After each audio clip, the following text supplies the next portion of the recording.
all of your favorite recipes. Simply Food. You should know by now that you're in for a treat. Simply Food. There's no other channel where you'd rather be. Simply Food. Seafood, pasta, cakes, and pies. Sing and laugh and even cry. Like and share and hit subscribe. Simply Food by TY.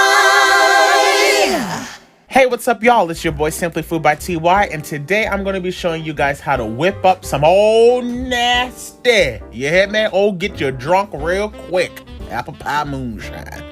So let's just go on ahead and jump into it, because I don't know about you, but everybody could probably use a cocktail right about now. So in a large stock pot, or if you got a big bucket, you know, you can use whatever you got to use. We're going to add in some apple juice. I'm adding in 64 ounces of apple juice.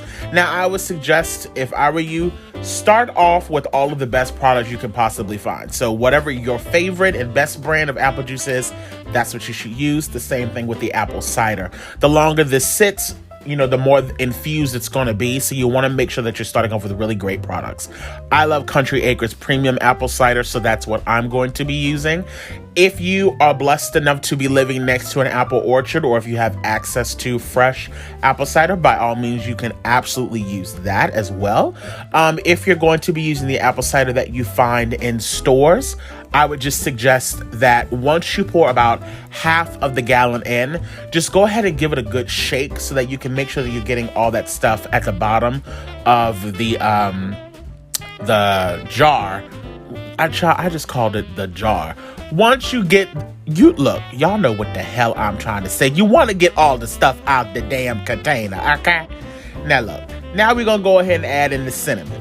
Now I'm going to add in roughly about 6 or 7 cinnamon sticks. It kind of just depends on how big they are. You're also going to add in 1 cup of sugar, as well as 1 cup of light brown sugar. You want to make sure that that's nicely packed in there so you can get it all up in there, okay? Then we're also going to be adding in some apples. Now I'm going to be adding in 3 Honeycrisp apples. You can add in whatever type of apples you like, to be honest. And just give those a rough little chop. No particular way, because those aren't going to be in the final results anyway. And then we're going to add in 1 teaspoon of nutmeg. You want to give that a good mix around, just so that we can make sure that everything is starting to nicely incorporate. Now, I'm going to tell you this now. If you are a big cinnamon lover, and if you want that cinnamon flavor really pungent, by all means, you can add upwards to 10 cinnamon sticks. That's completely fine. We've transferred it over to our heat, and we're going to put it all the way up on high, because we want this to come up to a raging boil. Once it's come up to that boil, you want to reduce your temperature by half, just so that it stays at a nice simmer, you guys, okay? We really want to make sure that we're extracting as much flavor out of those cinnamon sticks as well as the apples for roughly about 15 minutes. Now, I put the top on mine because you guys know, anytime you're making something like apple cider or something that has a lot of sugary contents in it, the gnats and everything are just going to come out of nowhere, okay? So once you've let that do its thing for about 15 minutes, then you can go ahead and turn it off. Those apples should be nice and soft. That's kind of around the time when you'll know it's time to take it out. Once those apples are pretty fork tender, you know that it's done its job. Now, right now, I'm just working on trying to get all of the apples out, as well as the cinnamon sticks. Now, again, these particular cinnamon sticks, I really don't know why they do this. And if you get the long, skinny ones, you probably won't run into this issue. But these short, thick cinnamon sticks, they kind of break down and completely disintegrate, which is fine. It still gives great flavor. But what happens is it leaves little bits and pieces in your moonshine. So what I'm doing is I'm straining out all of the apples as well as the cinnamon sticks. And then I'm actually going to run this liquid through a cheesecloth, just so that I can really make sure that I'm getting all of the little bits and pieces out, okay? Now, you want to make sure that this comes to complete room temperature. This cannot be hot. If it is hot, it's going to kill off all of the alcohol that we're going to put into it later, okay? So sit that to the side, sit somewhere nice and cool so that it can be completely room temperature. While that's getting to room temperature, let's start working on our mason jars. Now, look, I am not Mary Poppins. I am not the craft queen, okay? So you do whatever you got to do to your jars to make them look nice. If you have a label maker, by all means use a label maker, or you don't really have to put anything on them at all, for real, for real. The only thing to me that's important to make sure that you have on these is the date when you made them so that you'll know when they expire. Now, my personal opinion, I like to keep mine anywhere between, I would say 3 to 4 months. I'm good with 3 to 4 months because you want to let this sit for about anywhere between 15 to 20 days before you serve it up anyhow, okay? Now, I've taken just 2 little ribbons that I'd found in Michael's Child. It was on sale. I think it was 99 cents. Now, all I'm doing is literally just tying little double knots around them and just letting it hang. That's really about it. I'm not doing no bows. I'm not doing none of that. This is great if you want to give us a little party saver. If you have Halloween parties or, around Thanksgiving time, you know what you got to do to make your jar look cute, okay? So yeah, that's pretty much it.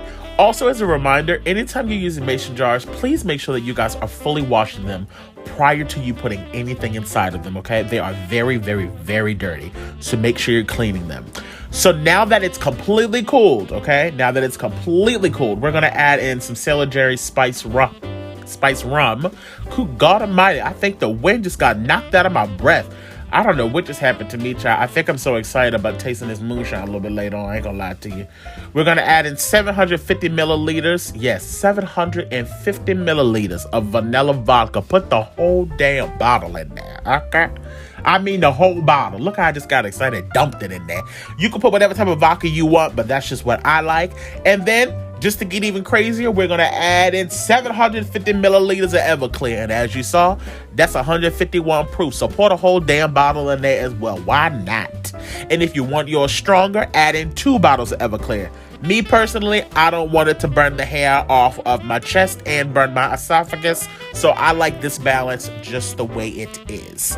Now, once you get this all nicely mixed in, you're going to run this all through a cheesecloth. If you want, you do not have to, just to make sure you're getting out any last little bits. As you can see, I do have a cinnamon stick still floating around that I got to get out. And then it's time to just start putting them in your mason jars. That's really it. I mean, there's not much else to it. The main thing about this, you guys, is really just making sure that your apple cider mixture is completely cool. It does not have to be cold, but at least room temperature. You should be able to put your finger inside of that mixture without feeling like it's being burned at all. Because I'm telling you, if you put that alcohol in way too soon, you have just wasted all of your money because the heat is going to burn off all the alcohol and then this is kind of pointless, you know what I mean? So if you have a funnel, or, I'm using a little measuring cup, just take your time because it's going to make a mess and you don't want to be wasting any of this precious liquid, okay? Now, this recipe makes a rather large batch of moonshine. I think that those are 16-quart mason jars. I don't know, child. They are big, I can tell you that. And it made, I would say, almost about 10 jars. So it makes a pretty large batch, okay? So just keep that in mind, which is the other reason why this recipe is great, because if you want to give it away to some people, you can use smaller jars and then give it away as little party savers for people. So now that we have all of our liquid in our jars, I'm going to be adding in a cinnamon stick to each of them, as well as a slice of an apple. Now, I will say this now, if you plan on keeping yours for months and months and months, I would say after the first month, go ahead and remove both the apple and the cinnamon stick. After it's been in there for 30 days, it's already served its purpose anyway.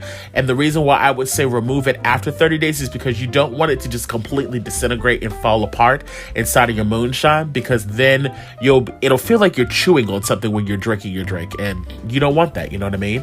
So go ahead and put those tops on it, and that's about it. Like I said, I like to let mine sit. Keep these refrigerated at all times. I like to let mine sit anywhere between 15 to 20 days before I actually serve it. Of course, you can always taste it beforehand. That's completely up to you. And that's pretty much it, you guys. There's some apple pie moonshine. Quick, simple, and easy, but will definitely get you and your family drunk as hell. Okay? Look, if you are new to my channel, welcome to Simply Food by TY. If you're one of my returning subscribers, y'all babies know I love y'all so much. And as always, y'all babies stay cute, drink responsibly, okay? And take care. Bye.